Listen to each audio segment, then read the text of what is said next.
Cette émission vous est présentée par la Caisse Desjardins Vallée de la Matapédia.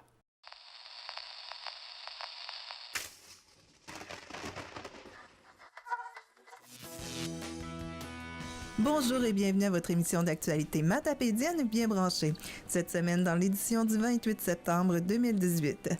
Alors que l'économie matapédienne est sur toutes les lèvres en cette période électorale, nous vous présentons deux modèles d'entreprises qui se côtoient sur notre territoire. D'abord, une entreprise incorporée, Uniboard Sébec, qui célèbre ses 35 ans cette année, puis un regroupement de coopératives qui, de son côté, espère assurer sa pérennité. Des étudiants et étudiantes en sciences humaines du Centre matapédien d'études collégiales transmettent leurs connaissances en politique aux élèves de secondaire 5 de l'école secondaire Armand-Saint-Onge. Puis vous aurez la chance de voir les œuvres du vernissage exposition Moi à l'œuvre par Pierre Durette, Isabelle Carignan et José Bourgoin, en plus de créations artistiques d'élèves de 4 à 5 ans.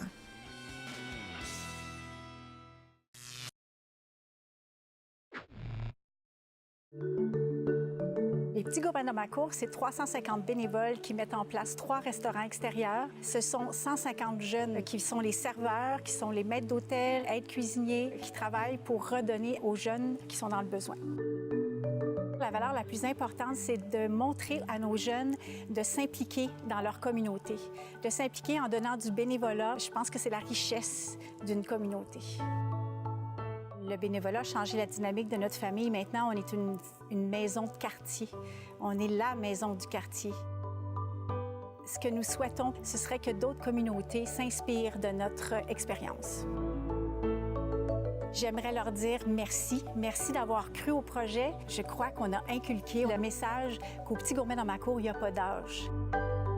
On travaille tous pour le même projet. Je suis très fière de ça.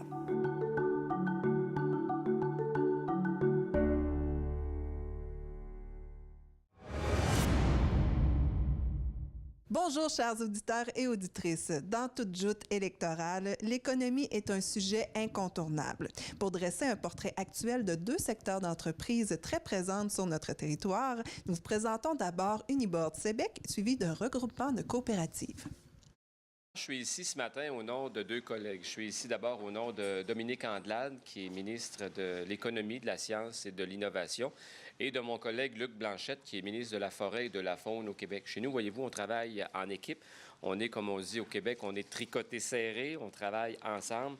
Et c'est une annonce extraordinaire pour nous. C'est une annonce importante. D'abord, Uniboard Canada, c'est un fleuron de notre économie québécoise, mais on est fiers que ce soit surtout, d'abord et avant tout, un fleuron bas-laurentien aujourd'hui. C'est une entreprise qui génère de l'emploi. On parle d'une moyenne d'à peu près 400 employés répartis sur une année, 400 travailleurs et travailleuses qui, en moyenne, touchent un salaire annuel de 60 à 65 000 $, ce qui n'est pas banal. On parle d'une entreprise qui exporte dans une mesure de 63 % de sa production là, à l'extérieur du Québec. C'est beaucoup. On parle de 1 200 emplois indirects parce qu'évidemment, tout ce qui se fabrique ici, la ressource, le personnel en forêt, les camionneurs, on fait du transport ferroviaire. Bref, pour le Québec, sur le plan de notre économie, c'est majeur, c'est pas banal. On exporte et on en est fiers. Ce matin, c'est un projet de 17 millions de dollars auquel nous donnons l'aval, pour lequel notre gouvernement contribue sous forme de prêts sans intérêt dans une mesure de 5 millions de dollars. Alors, pas besoin de vous dire qu'on est très fiers de la réalisation de ce projet-là. Imaginons demain matin, là, la région sans la présence de cette usine. Nous aurions de très sérieux problèmes liés à l'emploi et à l'activité économique. Sur le plan corporatif, Uniboard est un citoyen extraordinaire dont on est fier, qui amène une activité, bien sûr, économique, mais surtout sociale ici, qui participe au projet, en fait, qui est un résident d'ici, en quelque sorte. Ça fait partie de notre famille en termes économiques et sociaux, et on en est particulièrement fiers. Écoutez, je pourrais discourir longtemps ce matin, mais je vous résume les faits en ce qui nous concerne. On veut participer à ce projet qui consiste en l'installation d'une haute presse à laminée. Hein? On est un peu victime de notre succès chez Uniboard. Le marché se développe. Il y a une place à prendre. On est chanceux. On a un partenaire qui est intéressé à le faire et qui le fait bien, qui a développé au gré des années une expertise. C'est ce que ça permet. C'est l'acquisition d'un nouvel équipement. C'est un projet qui va se réaliser dans le temps sur un horizon de 1 an à 1 an et demi, donc d'ici 18 mois, le projet devrait être totalement opérationnel. Alors, ça fait partie des bonnes nouvelles. Et je tiens à dire que le partenariat entre Québec, tout gouvernement confondu, là, peu importe, depuis le début des années 90, il y a un partenariat. Vous savez, lorsqu'on réalise ce genre de projet-là, on établit des ententes fiscales. Nous, le gouvernement cherche toujours sa rentabilité. Alors, je peux vous dire que c'est un prêt et que c'est à l'avantage des Québécois et des Québécoises qu'on participe à la mise en place de ce projet-là parce que c'est rentable. Alors, on peut se réjouir. Alors, l'argent provient bien sûr du programme ESSOR. Il y a plusieurs projets, je pense que c'est important de le rappeler. Il y a un certain nombre de projets qui ont été réalisés récemment au Bas-Saint-Laurent grâce aux différents programmes du ministère de l'Économie. Dans l'activité économique et sociale du Bas-Saint-Laurent, le Québec se fait à chacune de ces occasions le devoir d'être présent, le devoir de s'impliquer dans la réussite de ces différents projets. Alors, on est fiers d'être là ce matin, M. Hogg, et j'émets un souhait, au-delà de la visite qu'on va faire tantôt. J'ai déjà visité l'usine et j'aimerais revenir le plus rapidement possible. Alors, si vous avez d'autres projets, là, puis M. le maire va sans doute être intéressé par ça, si vous avez d'autres projets ici ou ailleurs dans vos autres usines, sachez que on est prêt à analyser et à soutenir le cas échéant. Lorsqu'il est surtout au Bas-Saint-Laurent, M. le maire, lorsqu'il est question d'emploi, lorsqu'il est question d'économie, lorsqu'il est question d'exportation, pour nous, c'est une priorité. Alors, on se fait un devoir non seulement d'être présent physiquement, mais d'être présent financièrement, de manière à ce qu'on atteigne les succès qui sont espérés, qu'on relève l'ensemble des défis ensemble pour notre région. Voilà. Merci beaucoup. C'est avec une immense fierté que je suis ici à l'usine pour vous faire une belle annonce. Je tiens à vous dire que le ministre Navdeep Bains aurait souhaité être avec nous. Il m'a demandé de faire cette allocution-là pour lui. Navdeep a eu la chance de venir faire un tour il y a quelques mois dans la région. Il était juste de l'autre côté de la rue et je lui disais il y a des choses intéressantes qui se passent du côté de Sébec, du côté d'Uniboard. Évidemment, il était bien au courant parce qu'il y avait toutes sortes de projets qui étaient en marche. Donc, il vous salue. Et il aurait aimé encore une fois être ici avec vous. Navdeep est un ministre passablement engagé pour le développement économique au niveau de l'innovation aussi. Et donc, il nous offre beaucoup d'appui. Je vous dirais qu'au cours des 2 dernières années, c'est près de 100 millions de dollars qui ont été investis dans la région, dans le comté. Donc, on est déterminé à faire en sorte que notre gouvernement, en collaboration avec le gouvernement du Québec, qu'on soutienne le développement économique de la région. Et ça passe évidemment par le projet qui nous réunit ici aujourd'hui. Et ça s'inscrit pleinement, comme je le disais, dans les priorités et les objectifs du gouvernement du Canada. Ça fait une large place à l'innovation, mais aussi à l'intégration de technologies numériques et de technologies propres. Il aura, et j'en suis très content, des effets positifs sur la grappe forestière de toute la région, de la Matapédia, mais aussi évidemment du Bas-Saint-Laurent et de la Gaspésie. Je suis donc très heureux de vous annoncer qu'une contribution remboursable de 3 millions de dollars a été consentie à Uniboard Canada. Le soutien de Développement économique Canada permettra à l'entreprise de faire l'acquisition et l'implantation d'une nouvelle presse à laminés automatisée afin d'améliorer sa capacité de production et sa productivité. Je laisserai le soin à M. Hogg de nous expliquer un peu plus en détail ce qui sera fait en fonction des sommes qui ont été consenties et d'expliquer un peu quel est cet équipement-là qui est innovant. Mais j'aimerais souligner que ce nouvel équipement doté de la technologie la plus évoluée existante sur le marché et la mieux adaptée pour développer de nouveaux produits permettra à Uniboard de maintenir sa position concurrentielle dans le marché mondial. Il s'agit assurément d'un projet porteur pour l'économie et l'industrie forestière de la Matapédia et de toute la région. L'usine de Sébec est un moteur de développement économique important pour la MRC de la Matapédia et celle avoisinante, que ce soit Matane, que ce soit la Métis et même Rimouski-Neigette. Ces nombreux employés représentent un levier économique important pour la région. On en parlait avec Steve, on en parlait avec M. Hogg et avec Jean tout à l'heure. C'est 30 millions de masse salariale et l'usine représente 100 millions de retombées économiques pour la région. C'est énormément d'argent. On le disait, c'est 500 camions de fibres qui rentrent ici. Et c'est 500 camions qui sortent, en plus de l'ensemble des trains qui sortent pour pouvoir justement exporter l'ensemble de la production qui est produite ici. Donc, le gouvernement du Canada a pour priorité, entre autres, d'assurer la prospérité des collectivités. C'est pourquoi il appuie les entreprises dans leurs efforts pour accroître, je le disais tout à l'heure, leur productivité, mettre au point de nouveaux produits innovants ou améliorer leurs produits existants et leurs services. La vitalité économique repose surtout sur l'innovation, la création de produits à valeur ajoutée et l'élaboration de procédés efficaces. Et Uniboard en est un exemple concret, sans oublier évidemment la consolidation des quelques 400 employés ici même à Sébec. Et c'est grâce aussi à toute l'équipe de Sébec qu'on est en mesure de pouvoir justement voir cette usine continuer de se développer. C'est un appui à la croissance inclusive d'une main-d'œuvre compétente et diversifiée.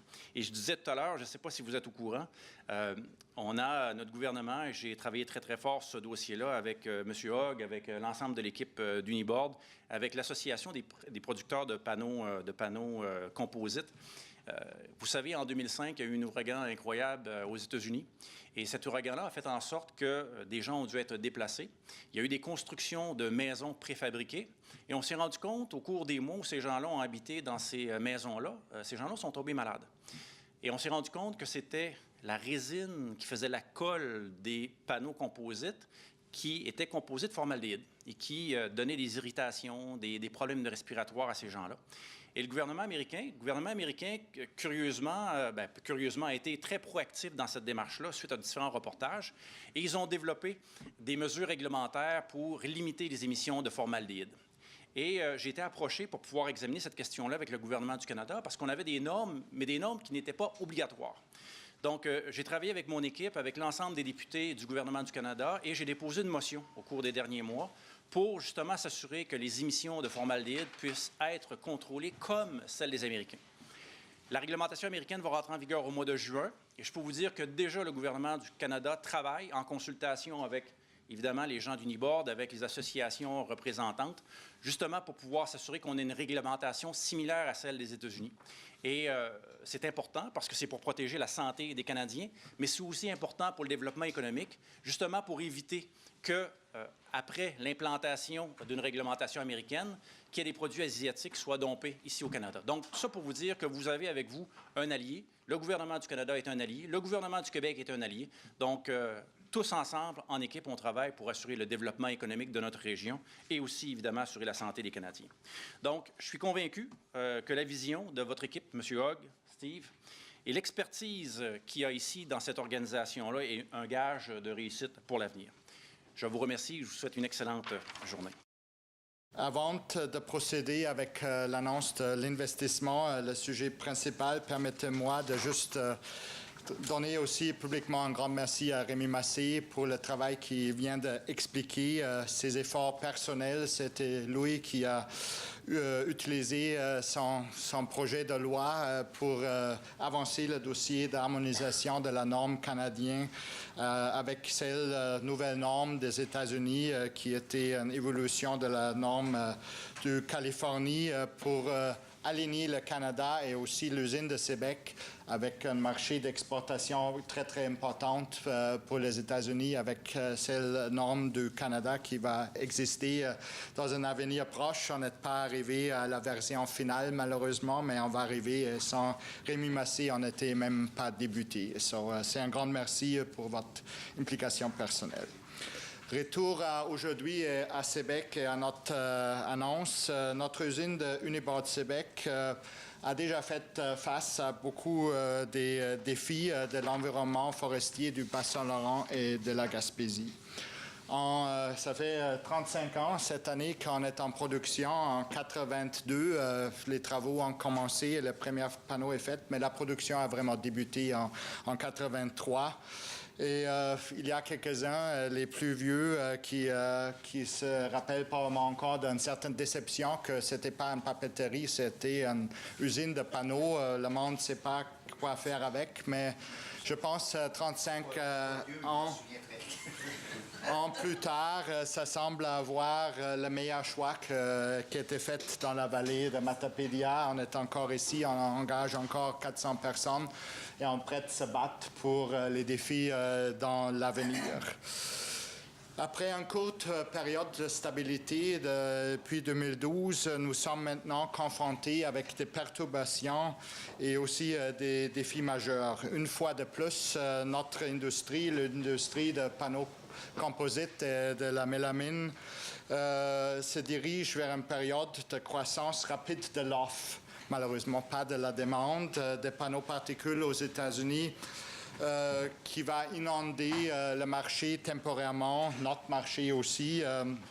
Et ça, c'est dans le contexte que l'industrie a juste commencé de se récupérer tranquillement de la crise de 2008. On va avoir un surplus d'offres, 3 nouvelles usines aux États-Unis. Pour nous, chez Uniboard, cela ne signifie qu'une chose. Nous devons être meilleurs. Meilleur, ça signifie plus productif, plus innovante et des coûts moins élevés. L'annonce de notre investissement de la presse mélamine, la presse TFL7, on n'est pas très imaginatif avec nos noms, mais je peux vous dire juste, si c'était une compagnie allemande, c'était Rudolf 7 ou quelque chose comme ça. TFL7, ça marche quand même. Ça témoigne cette stratégie pour Uniboard. Uniboard a été la compagnie la plus innovante dans la mélamine thermofusionnée et plus innovante que toute autre entreprise en Amérique du Nord. La production de la TFL6, et on a juste annoncé ça, ça fait 3 ans, je pense, dans un juillet très chaud ici, a démarré à peu près exactement 2 ans la journée aujourd'hui, est déjà vendu à pleine capacité, avec un TFL le plus à la mode et le plus difficile technologiquement à faire. Et ça, c'est grâce à nos employés qui réussissent tous les jours de produire cette beau mélamine. Et vous êtes un peu entouré des échantillons aussi en arrière. L'exécution du projet TFL6 était en budget. Et ça, c'est toujours bon pour vendre le prochain projet. Et on va continuer dans la même direction d'investir dans la meilleure technologie disponible pour maintenir notre position dans le marché du TFL en Amérique du Nord et avancer notre engagement vers l'automatisation et l'industrie 4.0. Avec l'ajout d'une autre ligne ultramoderne TFL7 qui va être pas mal un copie-coller de la TFL6, on va investir sur une technologie déjà connue et qu'on a déjà approprié côté nos ressources humaines ici à Québec. Nous ajoutons de la capacité pour les designs mélamines les plus innovantes, si c'est la texture synchronisée, les textures très profondes, mais aussi la tendance pour les tailles de l'eau de plus en plus petites. Mais nous augmentons aussi également la productivité et diminuons les coûts en remplaçant finalement à toute fin de ce projet-là les presses TFL 1 et 2 par un équipement qui est nouvel et performant. Nous sommes très reconnaissants envers nos actionnaires, M. et Mme Dubrovski, qui ne peuvent malheureusement pas être présents aujourd'hui, pour leur soutien continu et leur engagement significatif.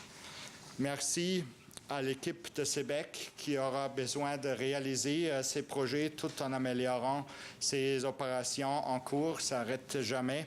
Et on produit aussi aujourd'hui plein régime. Enfin, merci au gouvernement du Québec et du Canada pour d'avoir soutenu notre vision.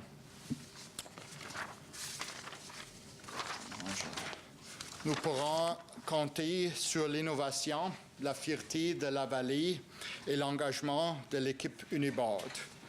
Tous les travailleurs, les dirigeantes, toutes les 850 employés pour réaliser l'investissement stratégique et pour faire face aux grands défis qui sont sur l'horizon. Merci à tous ici présents pour votre soutien continu et votre présence aujourd'hui. Merci. Chantal, on vient d'apprendre une grosse annonce d'investissement de la part de Uniboard Canada. Comment est-ce que la MRC de la Matapédia reçoit cette bonne nouvelle?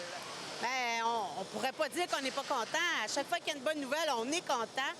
On vient consolider effectivement une usine qui fonctionne. En tout cas, on sait que c'est une usine qui est très performante au niveau du Québec. On vient d'augmenter encore sa performance. On sait comment l'industrie forestière et tous les usines aux alentours, c'est important pour la Matapédia. Donc, c'est sûr qu'on reçoit ça On reçoit ça comme un baume sur les lèvres. Donc, c'est positif. On est très contents. Puis, on souhaite que le meilleur avec cette nouvelle presse-là qui va permettre justement à l'entreprise de continuer d'être compétitive sur les marchés. Monsieur Belzile, on vient d'avoir une nouvelle extraordinaire pour votre municipalité. Comment vous recevez la nouvelle ce matin? Comment vous dire? Quel plaisir! Écoutez, c'est même plus que les rumeurs. Hein? On parle d'un projet de 17 millions avec une aide financière, évidemment, sous forme de prêt, mais c'est quand même intéressant, de 8 millions. Une technologie de pointe, high-tech au bout, qui permet la pérennité de l'organisation, meilleure performance sur le marché mondial, un positionnement incroyable. Et j'ai averti le ministre Damour qu'il avait le droit de revenir à Sébec pour d'autres projets et d'autres annonces de même type. Bien, parfait. Donc, on va suivre le développement avec plaisir. Dans la municipalité de Sébec, il y aura sûrement des retombées économiques importantes. Sûrement, et on s'organise pour qu'il y en ait de plus en plus. Alors, on est en train d'attacher des ficelles pour justement avoir plus de retombées dans notre milieu. Dans la Matapédia, certes, mais aussi à Sébec. Donc, M. Harvey, le syndicat était présent à l'annonce ce matin d'un projet de 17 millions. Comment vous recevez la nouvelle? Bien, on est content. Le syndicat est très content d'une annonce comme ça. Ça assure la pérennité de 400 emplois syndiqués. On sait que l'usine de Sébec, c'est le plus gros employeur de la vallée de Matapédia.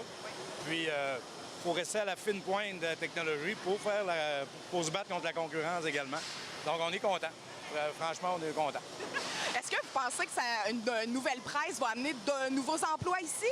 Bon, on le souhaite, mais ça va, comme on dit, on va surtout probablement garder le plafond qu'on a présentement, peut-être plus, tout dépendamment qu'est-ce qu'ils vont faire avec les autres équipements qui vont être sollicités, là, qui seront plus sollicités par rapport à l'autre presse à certifier. Et est-ce que le syndicat a ciblé des défis que l'usine pourrait avoir à relever dans les prochaines années? Présentement, comme partout ailleurs, l'embauche d'employés, l'exode des jeunes, plein de raisons qui font que... Puis on a beaucoup de personnes qui s'en vont en retraite. Le défi, c'est de transmettre ces connaissances-là, puis d'avoir des nouveaux employés, de recruter, puis on souhaite de trouver la meilleure recette possible. Ce matin, on a eu l'annonce d'un gros projet d'investissement de 17 millions à Uniboard. En tant que député de notre comté, comment vous recevez la nouvelle ce matin? C'est une très bonne nouvelle et chaque fois qu'il y a une bonne nouvelle pour Uniboard, je suis là. Il faut savoir que c'est le plus important employeur privé de mon comté, plus de 400 employés. Et c'est tellement important qu'il y a un comité permanent de suivi des dossiers prioritaires et j'y siège. Et même il y a quelques années, j'étais moi-même allé à Laval au siège social pour m'enquérir des dossiers prioritaires. Et lorsque ça a été vendu en 2012, une des premières choses que j'ai fait à mon cabinet à Québec, c'est d'inviter les nouveaux propriétaires à rencontrer la communauté de Sébec. Alors, cette usine-là, elle est extrêmement précieuse pour notre milieu. Je suis fier de l'annonce. J'ai félicité le ministre responsable de la région. Belle annonce du gouvernement du Québec. Je m'en réjouis. Je suis très près des travailleurs de cette usine que je connais bien. Et ce que je veux dire, c'est qu'on va continuer d'investir pour innover, pour préserver les emplois qui sont importants pour les familles. Vous en savez quelque chose. Tout à fait. Est-ce que le comité, en fait, sectoriel où vous siégez, a ciblé d'autres défis qu'ils peuvent avoir dans les prochaines années avec l'usine Uniboard? Les défis, c'est beaucoup l'innovation, la productivité, l'environnement également. Je me souviens, comme ministre responsable de la région, qu'on m'avait confié qu'il y avait des enjeux liés à l'environnement. La qualité des produits. On a vu quelques particules qui sont magnifiques. Évidemment, tout ça est lié au marché de la construction au Québec, au Canada et aux États-Unis. Alors, l'exportation va être au cœur, je dirais, des défis. Et la main-d'œuvre, parce qu'il y aura des retraites au cours des prochaines années. Il faut remplacer cette main-d'œuvre-là, la formation également. Donc, je demeure très près de cette usine-là. C'est un grand bonheur d'être ici aujourd'hui pour célébrer ça avec nos fiers travailleurs et travailleuses, avec la communauté de Sébec, de la Matapédia et au-delà, parce qu'il y a des employés qui viennent de partout, qui travaillent ici, qui sont très fiers de l'usine. Alors, comme député, c'est un fleuron et je veux le célébrer avec tout le monde. Bien, merci beaucoup, M. Bérubé. Merci. Concrètement, quelles seront les innovations qui vont être faites dans l'usine de Sébec? Eh bien, c'est l'ajout d'une nouvelle presse à stratifier, ultra-moderne. La même type de presse qu'on a déjà installée en 2016, qui est en opération aujourd'hui, qui donne beaucoup de nouveaux finis, qui nous aide à être encore plus concurrentiels sur le marché. Donc, c'est de continuer cette progression-là, cette croissance-là avec une nouvelle presse. Est-ce qu'avec cette nouvelle presse-là, vous allez développer de nouveaux produits ou vous continuez en fait à honorer les commandes qui grandissent? Oui, on continue à quand même être innovateur, à développer de nouveaux produits. Oui, effectivement, cette nouvelle presse-là va nous le permettre, comme ça a été le cas avec l'ancienne presse. Et est-ce qu'on peut penser avoir des nouveaux emplois aussi grâce à cette presse? C'est beaucoup plus un maintien que des nouveaux emplois parce qu'il y a des vieilles presses qui vont être démantelées dans le futur pour remplacer la presse 1 et 2 qui sont d'origine. Par contre, cette nouvelle presse-là nous amène encore plus de productivité, encore une meilleure qualité de nos produits. Donc, immanquablement, c'est bon pour les emplois actuels et c'est bon pour la croissance du Uniboard. Et est-ce que, dans le fond, vous voyez une fin de projet, en fait, où ça va être en opération pour? On parle d'à peu près un horizon d'1 an et demi à 2 ans avec l'installation, la mise en marche. On parle d'à peu près 2020, au printemps 2020 opérationnel. Parfait. Donc, on vous souhaite un bon succès, en fait, et plein d'autres projets comme ça dans la région. Ça fait du bien. Et merci, je vous souhaite une belle fin de journée. Merci. On vient d'apprendre une excellente nouvelle pour la Matapédia. 17 millions d'investissements, dont 8 millions du gouvernement, 5 millions du gouvernement du Canada. 8 millions pour les deux gouvernements. Oui, c'est ça, ensemble. Le gouvernement du Canada, 3 millions dans un prêt sans intérêt pour une usine, je le disais, qui est un moteur de développement économique pour la région. Évidemment, c'est grâce à ses employés, c'est grâce à la direction de cette usine-là qu'on est en mesure, nous, le gouvernement du Canada, d'appuyer un projet de 17 millions de dollars. Donc, c'est un projet de modernisation, un projet d'innovation. Donc, on permet de consolider l'ensemble des emplois, poursuivre le développement de l'usine. Donc, on est très fiers. C'est un fleuron pour chez nous, pour Sébec, pour toute la région. Oui, j'imagine qu'une usine de cette grosseur-là, dans un comté comme le vôtre, c'est gros, là, en fait. C'est probablement les plus gros employeurs de votre comté. Tout à fait, avec 400 employés qui travaillent, qui proviennent pour la majorité tous de la région. Oui. Donc, on le disait, c'est 100 millions de retombées économiques pour l'ensemble de notre région, 30 millions au niveau de la masse salariale. Donc, c'est important. C'est des emplois qui sont très bien rémunérés. C'est des gens qui sont engagés, donc on est très fiers. Et on le disait, pour tout le volet forestier de la région, c'est important parce que c'est 500 camions de fibres qui rentrent ici, dans cette usine-ci. Et c'est 500 camions qui sortent une fois le produit transformé, que ce soit la mélamine, les produits avec la mélamine, évidemment, avec les panneaux de composite. Donc, c'est important pour chez nous, pour la région. Donc, cette usine-là, on le disait, c'est un fleuron et c'est un moteur de développement économique. Donc, merci encore une fois de soutenir le développement de notre région et merci beaucoup pour l'entrevue. Bien, on y croit parce que sans cette usine-là, on aurait un portrait économique très, très différent. Oui. Donc, je le disais, c'est la force des employés, la force de la direction et évidemment le gouvernement du Canada, le gouvernement du Québec qui est là pour pouvoir accompagner un projet important comme celui-là. Merci beaucoup, M. Massé. Plaisir. Vous aimeriez gagner jusqu'à 1 000 $ en regardant la télévision dans le confort de votre foyer? Jouez au télébingo de votre télévision communautaire tous les dimanches 12h30. Une agréable façon de soutenir le seul média télé 100% matapédien. Pour information, téléphonez au 88 629 45 03 ou consultez le www.tvcmatapédia.com.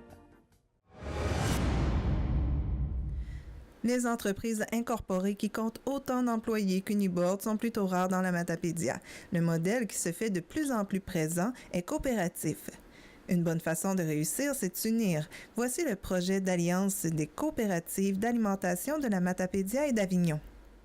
Dans un premier temps, je vais vous remercier d'être là parce que je pense qu'effectivement, c'est un beau projet qu'on vit sur notre territoire. C'est vraiment une première et puis je pense que ça mérite vraiment d'être souligné. On est à la mi-mandat de ce projet-là et on a hâte de voir. Déjà, il y a des résultats, on en parlera tout à l'heure, des résultats qui sont visibles sur le territoire, puis je pense que ce n'est qu'un début. Moi, je trouve ça vraiment intéressant que les gens, puis ça fait longtemps qu'on en parlait dans Matapédia, puis aujourd'hui, on est en train de concrétiser des choses. Fait que je pense que c'est au bénéfice de tout le monde. Étant moi-même membre coop, je pense que c'est intéressant toujours de voir ça.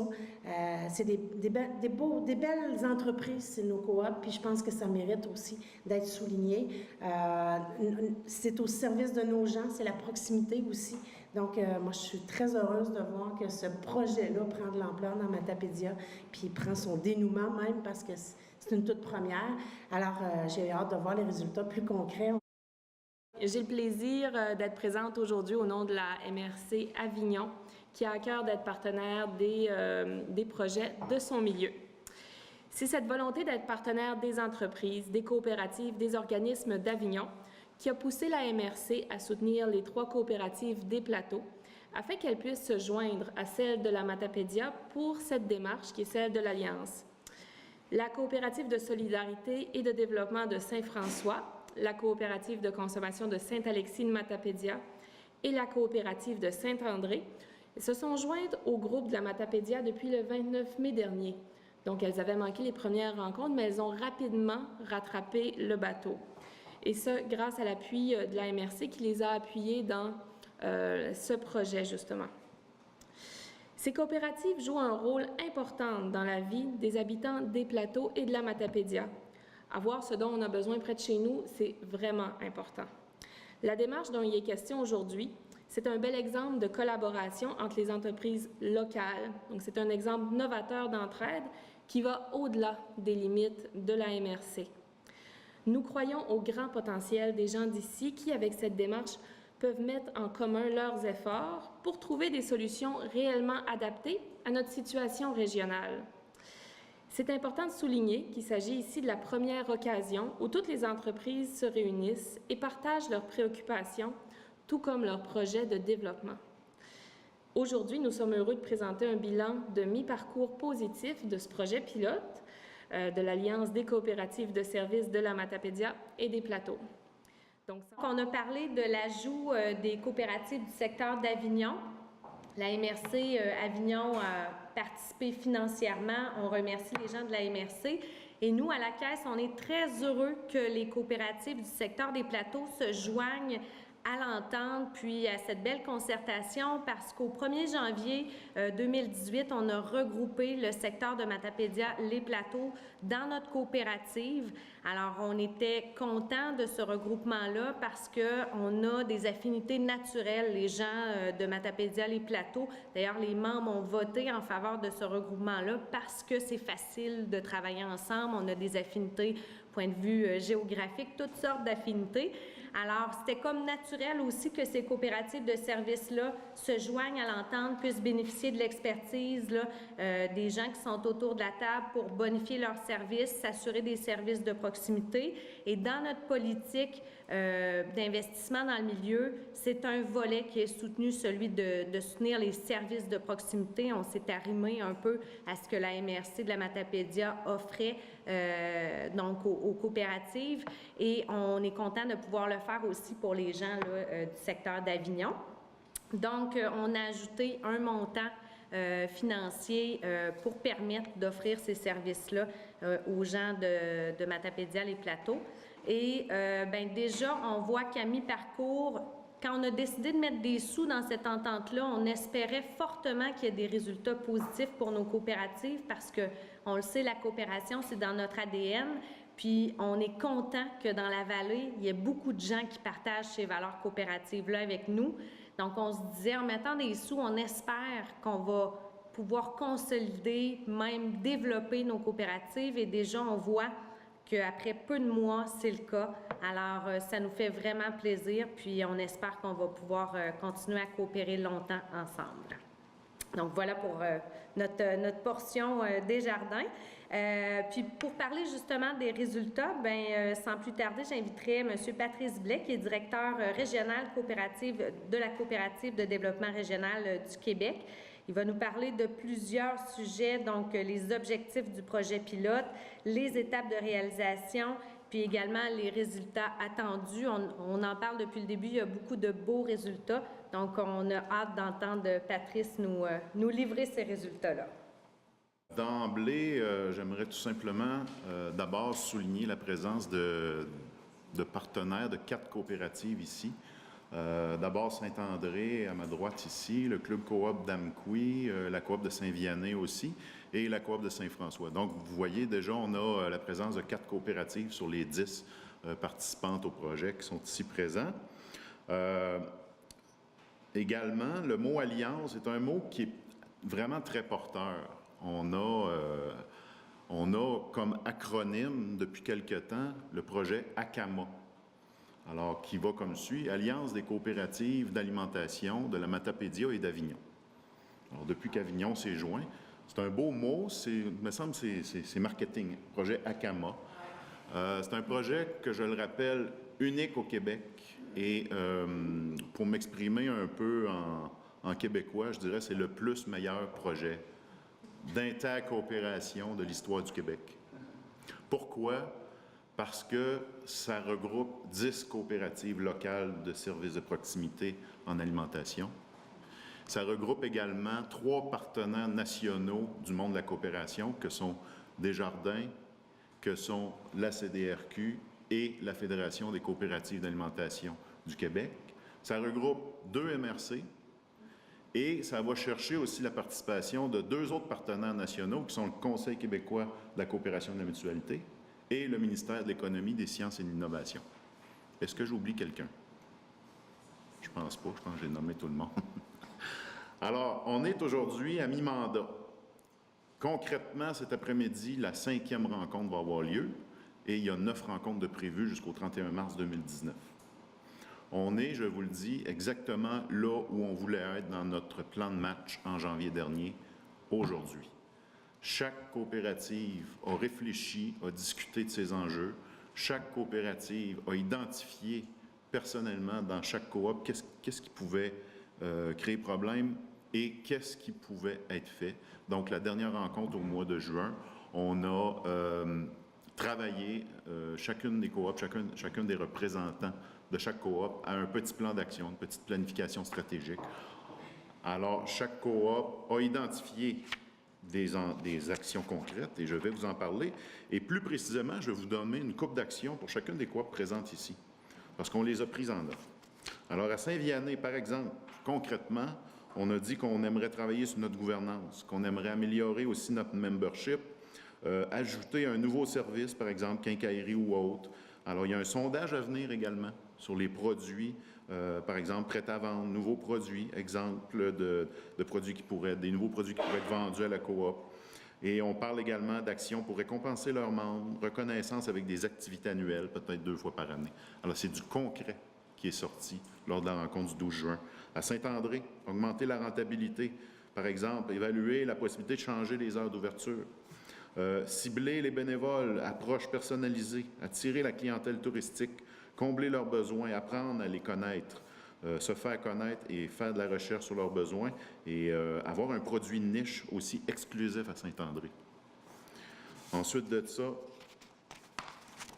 au niveau de la coopérative de Saint-François, recruter un gérant, achat d'un bâtiment, d'une chambre froide pour les légumes, monter un projet à l'aide du CLD et de la Caisse, devenir proprio, mieux gérer les fruits et légumes, formation des employés, avoir une meilleure qualité de service, sondage de satisfaction au niveau de la clientèle. Donc, à remettre au prochain AGA. À Amqui, on mentionnait former quelqu'un à l'interne pour la boucherie, mettre sur pied un service de commande Internet ou téléphone, prévoir la relève des employés et du CA. Donc, on parle souvent du principe de pérennité. Hier, on avait une formation sur la gouvernance avec des acteurs de chacune des coops. Il y avait des gens de Saint-Tarcisius et d'Albertville qui étaient présents. Et on parlait du principe de pérennité. C'est important de prévoir où est-ce qu'on veut être dans 1 an, 2 ans, 3 ans et d'assurer une bonne compétence aux membres du CA et d'assurer de les soutenir aussi. Donc, s'il y a des sièges vacants, il faut les combler. Donc, vous voyez, il y a beaucoup d'actions très porteuses qui sont sorties dans ces petits plans d'action-là. Et la Fédération des coopératives d'alimentation, ainsi que nous, à la CDRQ, ainsi que nos partenaires MRC, bien, on va être là en soutien pour voir comment on met ça en action dans chacune des coops. Alors, étape de réalisation, comme je vous disais, on est exactement aujourd'hui là où on voulait être, c'est-à-dire avec un plan d'action, des actions concrètes pour chacune des coops. Maintenant, au cours de l'automne et de l'hiver prochain, on va voir à faire avancer et mettre en action chacune des coops.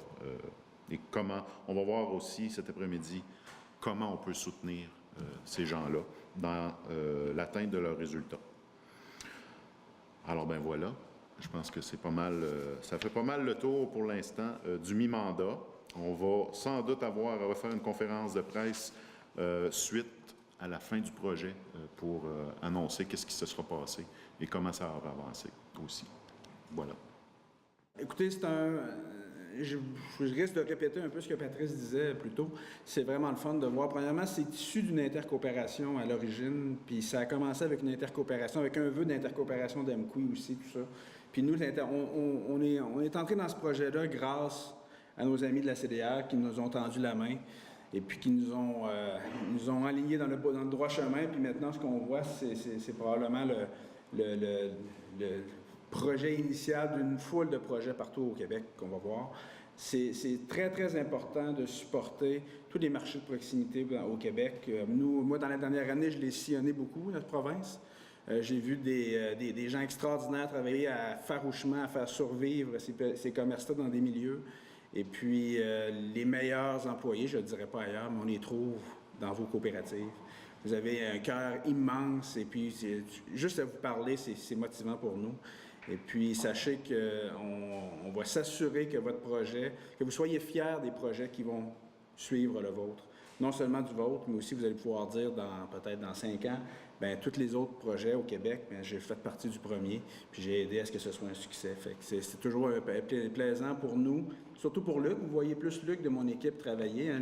Luc est humble, il ne voulait pas prendre le micro ce matin, c'est sûr, mais je trouve qu'il représente bien ce que vous êtes. C'est quelqu'un qui a un cœur énorme et qui a vraiment votre succès. Son succès, c'est votre succès. Alors, et c'est la même chose pour nous, en tant que fédération. Notre succès comme fédération, notre objectif, c'est non seulement la survie, mais c'est la croissance de vos organisations. Alors, il nous fera plaisir d'être avec vous tout au long de ce projet-là et pour tous les autres projets. Merci beaucoup de nous avoir accueillis ce matin. Vous êtes le président de la Coop de solidarité de Saint-Vianney. Dites-moi, comment ça va votre parcours là, depuis que ça a été instauré, là, le système entre les coopératives? Quand j'ai arrivé à Saint-Vianney, je restais à Saint-Vianney, j'ai revenu à Saint-Vianney, j'étais à Matane une trentaine d'années. Puis j'ai rentré membre de la Coop, j'ai rentré sur le CA. Puis 3-4 ans après, j'ai été sur CA Coop, puis j'ai rentré président. Ça doit faire 3 mandats que je suis président. Puis là, on essaye d'emmieuter ça tout le temps, là, faire des publicités, donner plus de services aux clients. Mais c'est quoi vous avez comme aide là, depuis que c'est commencé, la coopération là, entre les coopératives? On a eu de l'aide de la Caisse populaire, on a de l'aide des associations qui nous aident un peu à savoir quoi faire, puis tout ça. Puis on n'a pas eu on a eu des subventions pour former du personnel un peu, puis tout ça. C'est à peu près ce qu'on a eu. Puis on a eu une grosse aide de métro pour rénover. Puis tout acheter des frigidaires neufs et des affaires de même. Ça doit faire 2 ans que c'est fait. Le chiffre a augmenté, mais il faudra qu'il augmente encore. Parce que les profits sont pas forts, là. C'est ce qu'on vend, là. C'est des petits profits, fait qu'il faudra vendre plus encore pour... Puis sur quel point que vous avez à travailler? Est-ce que c'est plus sur l'organisation, la formation du personnel ou des... Bon, on n'a pas trop de misère à date. On a eu de la formation sur un nouveau boucher, là, qu'on a été subventionné pour le former. Là, ça doit être sur la fin, mais il sera capable de fonctionner. Là. Fait que, Fernand, ça fait un plus que vous aviez identifié, là. Oui, notre gérant le supervisé, c'est parce que c'est lui qui était boucher avant. Puis il a fait de la boucherie avec pour aider, mais là, il commence à venir à fournir presque tout seul. Là. OK. Mais la boucherie, c'est notre grosse affaire. Là. C'est là qu'on va chercher notre monde. Okay. Parce que la viande est numéro 1. C'est ça que... Donc, ils viennent pour la viande, puis là, ben, ils en profitent pour acheter d'autres choses. Petites affaires, oui, puis ça. Mais les grosses épiceries sont à proximité aussi, fait que on ne peut pas arriver avec les chiffres et les prix que les autres peuvent faire. Fait que on ne peut pas chialer le monde qui vont aller acheter un spécial à Mkoui ou à Matane. S'ils sauvent de l'argent, c'est eux autres, c'est leurs argent, eux autres. C'est ça que ça... Dans le fond, c'est d'amener les citoyens aussi à... Plus nos membres à participer à l'Eucoop. Parce qu'en fin de semaine, on a fait puis on était à 65 % de nos ventes, mais ils n'étaient pas des membres. Parce qu'on arrête beaucoup de monde qui passe puis qui viennent dans dehors pour la viande, pour le service aussi. Tandis que nos membres, ben, ils sont portés à aller en dehors. T'sais. Parce que les épiceries, puis le monde, ben, ça l'aime aller voir ailleurs. Puis tout ça, là. C'est dur, ça. Donc, ceux-là qui viennent d'ailleurs, ben, peut-être qu'ils pourraient devenir membres à ce moment-là. Ben, on a des membres d'extérieur, on a. Mais nos membres, à nous autres, là, pour encourager plus leur coop, je le dis, ça fait 7-8 ans que je le dis souvent, encouragez votre coop si vous voulez la garder. C'est là qu'elle va grossir. C'est là, oui. Puis les services, demandez, si vous n'avez pas le service que vous voulez, bien, demandez-nous-le, puis on peut essayer de le mettre dans tous nos services. On peut en rajouter des services. Puis de travailler avec d'autres coops, de vous comparer, est-ce que ça vous aide? Ça aide beaucoup, ça. Oui, parce qu'on voit d'autres qui ont réussi, puis on devrait être capable, nous aussi, mais on n'est pas une grosse population. C'est ça.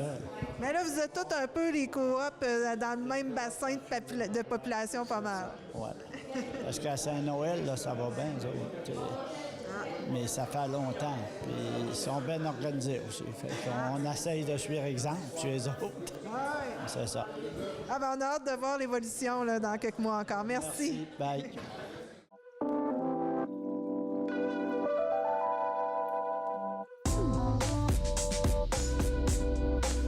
En devenant membre de la TVC, vous contribuez à maintenir un véritable outil d'animation, d'information et de développement du milieu matapédien. Vous assurez la survie de notre organisme. Vous contribuez au maintien de 4 emplois dans la Matapédia. Vous démontrez votre soutien au seul média 100% matapédien. En devenant membre de la TVC, vous nous permettez de nous développer pour vous offrir du contenu de qualité et de nouvelles productions originales.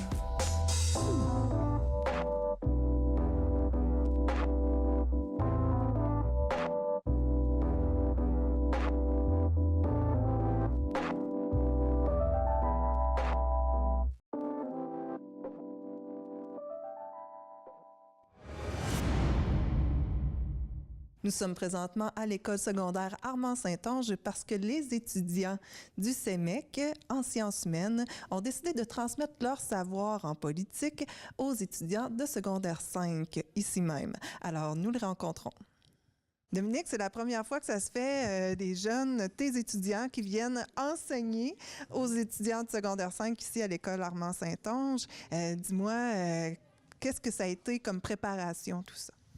Bien, ça fait quand même depuis quelques semaines. Là. On est facilement 4-5 semaines qui travaillent là-dessus. Donc, de se préparer, parce que la première chose, c'est avant de former quelqu'un, il faut que tu sois formé toi-même. Puis je pense qu'eux-mêmes il y avait des lacunes là, en politique. Nous en avons tous. On en a tous. Fait que donc, de se documenter, d'aller chercher l'information, puis ensuite de dire comment on présente ça, comment on vulgarise ça, comment on rend ça intéressant, puis de faire comprendre les choses. Fait que là, de préparer ça, de se documenter, de faire monter un petit PowerPoint là, pour diffuser l'information, les vidéos. Fait que les équipes se sont ont travaillé fort pour mettre ça en place, se préparer pour cette grand jour d'aujourd'hui.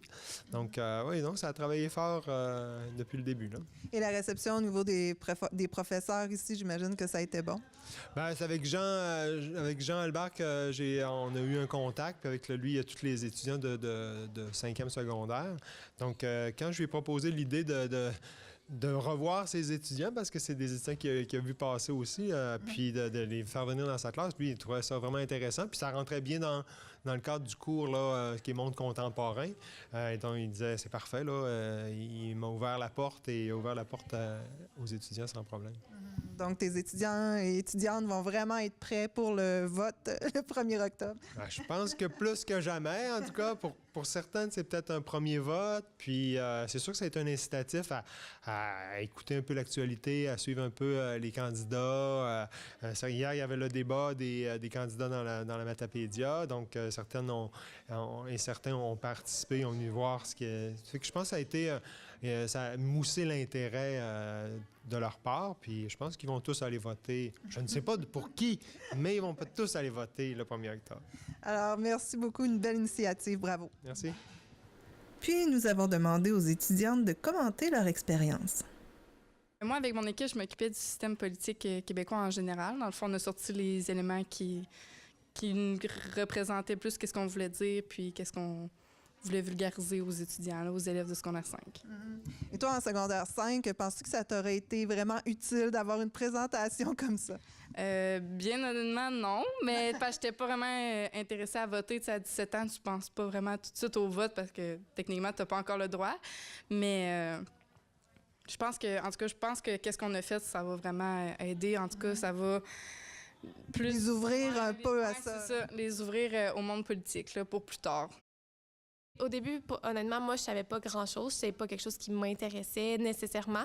Ça m'a vraiment beaucoup aidé parce que je voulais aller voter, mais tu sais, quand on a 18 ans, tu viens d'avoir 18 ans, il faut que tu ailles voter, t'es comme, c'est qu'est-ce que je fais? Puis ça m'a vraiment aidé à savoir avec quel parti je voulais aller voter. Puis c'est ça. Fait que c'est vraiment ce que ça m'a apporté de l'expérience. Est-ce que tu as assisté au débat hier? Non, j'ai pas pu être là hier, sauf que j'ai écouté le débat des chefs au CEMEC. Là, on a été dans une salle, puis on a écouté toute la classe ensemble, le débat des partis. Ouais.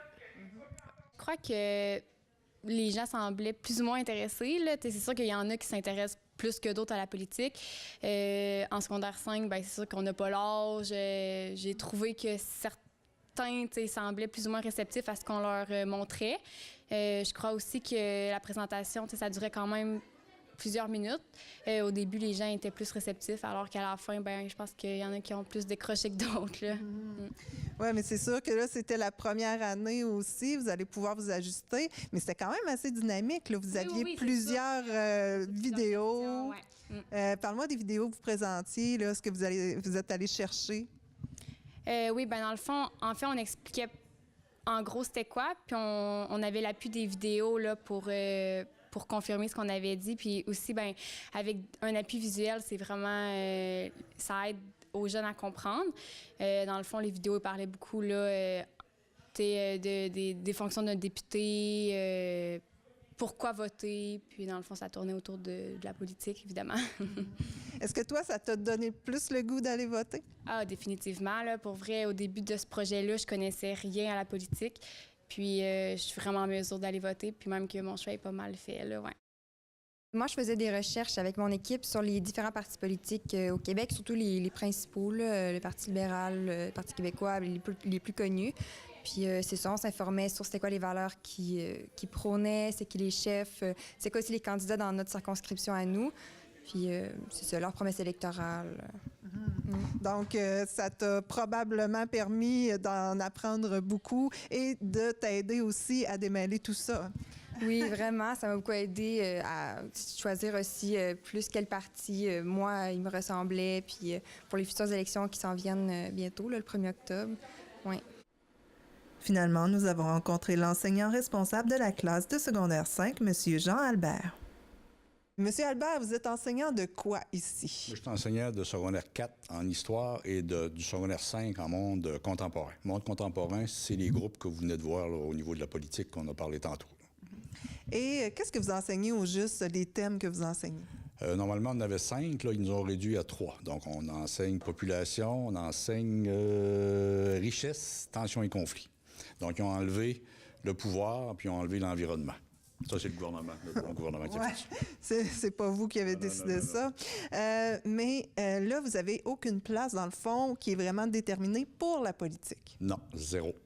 Fait qu'on l'intègre. Sans ça, s'il n'y aurait pas eu d'élection, là, on en parle un petit peu, mais c'est pas vraiment au programme de monde contemporain.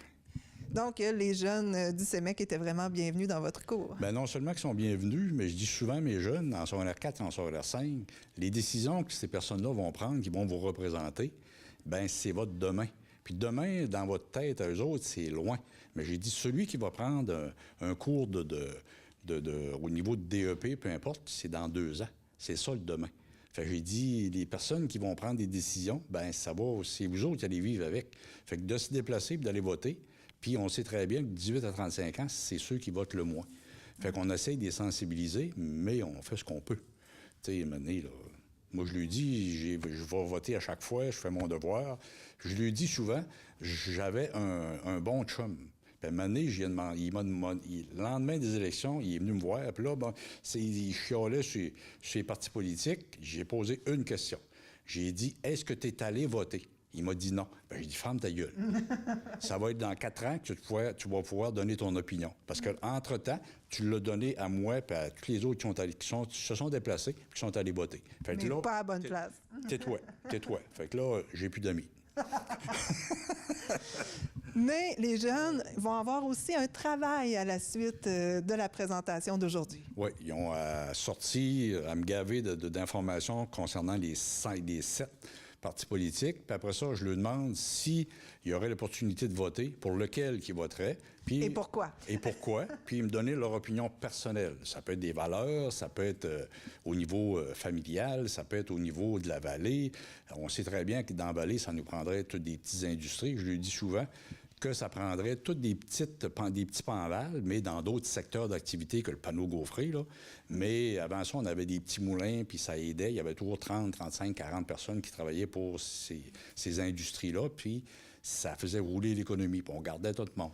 Tandis que là, ben, il faut que ça en aille dans les grandes villes, etc. Fait qu'on perd notre monde, puis notre population est vieillissante. Oui. Mais là, de faire ressortir ça des étudiants, c'est pas toujours évident, mais au moins, ils ont été, comme vous le dites, gavés aujourd'hui. On les sensibilise, puis, tu sais, je lui dis, ben, vous avez votre devoir de citoyen à faire. Si vous le faites pas, il y en a d'autres qui vont le faire à votre place. Puis après ça, ben, vous dites, ben, j'ai 4 ans pour me reprendre. Fait qu'à un moment donné, c'est le même. La balle est dans le camp. Alors, merci beaucoup pour votre implication. Merci à vous. C'est vraiment intéressant que les jeunes s'entraident pour mieux comprendre les enjeux politiques de notre région. Nous voulons faire de même avec vous en vous présentant les entrevues des candidats et candidates au poste de député de la circonscription Matane-Matapédia qui se sont présentés dans notre studio. Cette émission est immédiatement suivie de leur débat qui a eu lieu à la salle communautaire d'Amqui le 24 septembre dernier. Ces émissions spéciales seront diffusées sur Cogeco Câble vendredi 28 septembre à 20h30, samedi 29 septembre à 14h, dimanche 30 septembre à 9h et 19h et également disponible au www.tvcmatapedia.com. Nous terminons cette émission en beauté. Le projet Moi à l'œuvre Matapédia qui s'est tenu l'hiver dernier dans plusieurs groupes de préscolaires de partout sur le territoire s'est terminé par une exposition qui se tenait dans le hall d'entrée des bureaux de la MRC de la Matapédia. Elle y sera jusqu'au 1er novembre 2018. Le vernissage en présence des artistes a eu lieu mercredi le 26 septembre de 16h à 18h et était ouvert à tous. Une invitation toute particulière avait été lancée aux enfants ayant participé aux ateliers ainsi qu'à leurs familles. Des œuvres de Pierre Durette, Isabelle Carignan et José Bourgoin étaient exposées.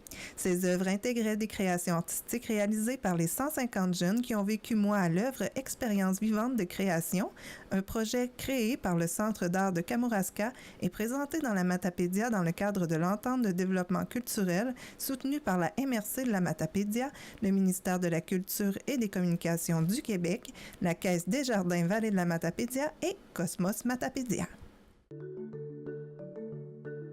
C'est important de faire du bénévolat dans le domaine de l'histoire et de la culture parce que notre devise au Québec est « Je me souviens ».